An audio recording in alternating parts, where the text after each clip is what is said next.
Yo, what's going on YouTube? It's your boy Light back into with another YouTube video. And in today's video, we're going to be doing a bit of a different video. And it's going to be more of kind of like an opinionated kind of, slash a bit of like facts a little bit. And basically, I'll just be answering a question for this video. And it's going to be like, what makes a good comic, basically. So what I mean by that, I don't mean comics are the best, they're the supreme of like all literature or something like that. That's not what I mean. I mean like what makes a comic good, like what you consider good. I mean, of course, this is going to be like kind of opinionated in terms of like what you like as a story, so don't take this completely to heart or anything. It's just what I think kind of makes something good and bad here. So that's what I'm thinking. But anyways, let's get into it. I'll just give some examples quickly, like of what makes it good. Quickly, I want to go through it. I'm taking this both for like Marvel and DC. I haven't read too many like other comics, like indie comics or anything like that, independent publishers or Dark Horse or anything like that. It's mostly going to be kind of like Marvel and DC. Even though I have read a few different comics from other companies, I'm just gonna really stick to Marvel and DC because I just feel like it's more easier to explain a little bit better since I've read a lot of them. So it's a little bit more fair because I feel like it's unfair to really be saying stuff about stuff I don't really know in terms of independent comics and stuff. Because of course I don't know all, I don't really have the time to read all of them and stuff like that. So that's like the reason. I kind of tend to stick to more Marvel and DC. But I mean, yeah, let's get into this. So first of all, I want to address something, and in terms of what makes a comic good. Uh, and I mean, definitely again, it's opinionated. I mean, you could choose whatever you want. Like personally, some of my favorite stories are more. I do like some solo stuff. It's pretty good. I do like the team ups and everything. So again, it's not sticking towards like, oh, I think solo comics can only be good, or I think crossover events are the only good things for these companies. But no, I think every story has some good stuff in it. So, anyways, let's quickly get into it. So the first thing is, I mean, it's kind of a little bit minor, but at the same time, it does make a huge difference. Is what I've realized, is the artist. I think, in terms of your art, it's gotta kind of match the story a little bit, especially with some of these character designs and stuff. That's what really makes it stick out to me too, especially. It also catches your eye, kind of. I mean, I don't know if anybody picks their comics like this anymore or whatever, but I know definitely I did it when I was a bit younger. Is you kind of pick the comics, you see that look like the art looks really cool. So that's one thing. I mean, I'm not gonna say art makes the story really good. I mean, but in a sense, it kind of just like adds on and just makes it much better, especially if it's a good story. I definitely think a comic could be just upgraded even more with artwork and stuff. That's something I really enjoy, especially if it's like a certain concept. For example, like recently I was reading Symbiote Spider-Man, but it was made in 2019, but it was based off of like the 80s basic run on Symbiote Spider-Man. So in a sense, they had their 80s kind of theme going on in terms of the way the characters looked and everything.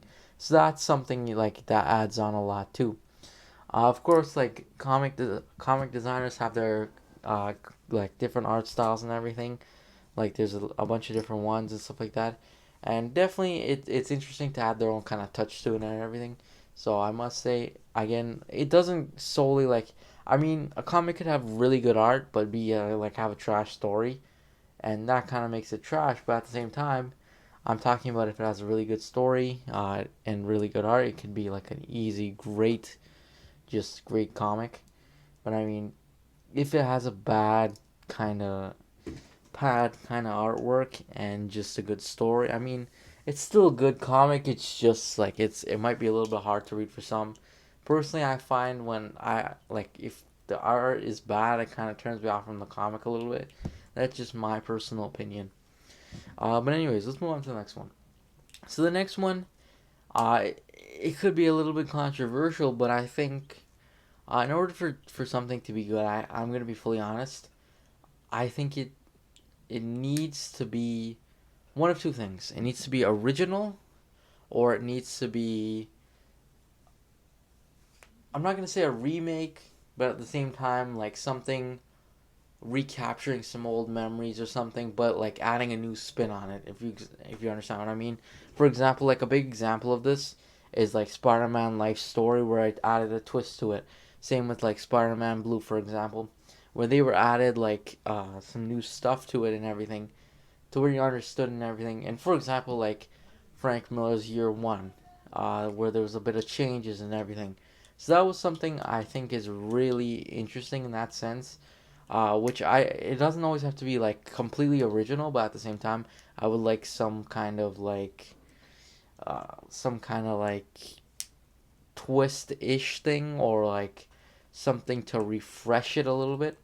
So that's something I like as well. I mean, of course, we can kind of all agree, like, for example, if you make a remake of a comic and you don't really add much, it's just basically a reprint, it's kind of a little bit trash, a little bit, where you could just rather read.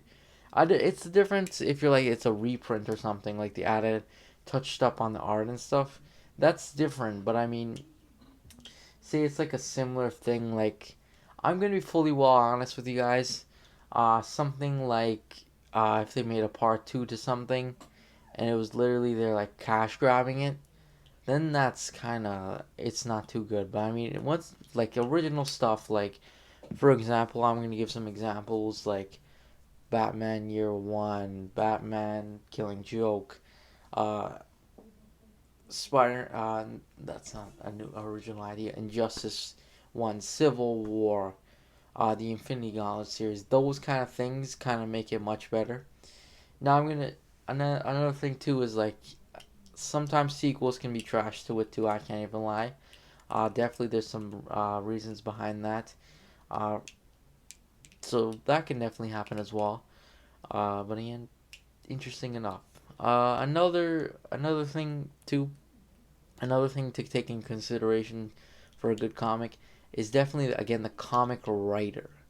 Now, in fully well honest, I mean I wouldn't 100% like pick big name writers all the time, but at the same time it's kind of safe a little bit of the time. I'm not gonna say it's always safe. I'm gonna be honest with you guys. Like for example, Frank Miller, he's definitely a very good writer slash he was an artist, but I mean he doesn't really do that. But he's more of like a comic book writer, and I mean he has some really good comics, and at the same time he has some bad comics as well. So that's something like a case where it's like not too good. But I mean I would trust some authors that have consistently wrote some good stuff. Like Chip Zdarsky's a pretty good one. He usually writes really good comics and everything. So that's something else you kind of want to look out for. Uh, I mean, I'm not gonna say, oh, don't pick up a comic because it's written by like someone necessarily a little bit unknown, but at the same time, like, yeah, I feel like artists at the same time could, I mean, comic book writers who are more bigger known kind of write a little bit better, especially when there's like a few people on it. That's another thing too. If it's, I'm gonna be fully well honest. When comics are written by like multiple people, say they're doing a 10 issue series on something, and they have like 10 comic book writers, that's not very good. I'm gonna be honest with you guys. Like usually, if I were picking out a comic or something, I mean, there's good with like four art writers or whatever. That's fine. But I mean, usually I tend personally myself, I choose to go for stuff that has like maybe two writers, or maybe three at the most, just because it keeps the idea fresh. It kind of it's shown like to tell things from like a certain point of view instead of it kind of changing, because not everybody writes the same. That's just a given fact. Not everybody writes the same at the same time. So that's one thing as well, to kind of realize. But anyways, that's pretty much it though. I there's nothing else really that goes into a good comic book.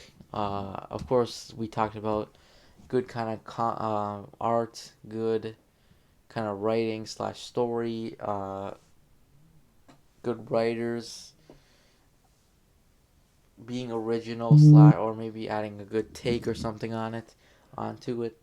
So yeah, again, I definitely recommend checking out some of the good stuff. There's some good stuff for that, definitely. But anyways, that's pretty much it.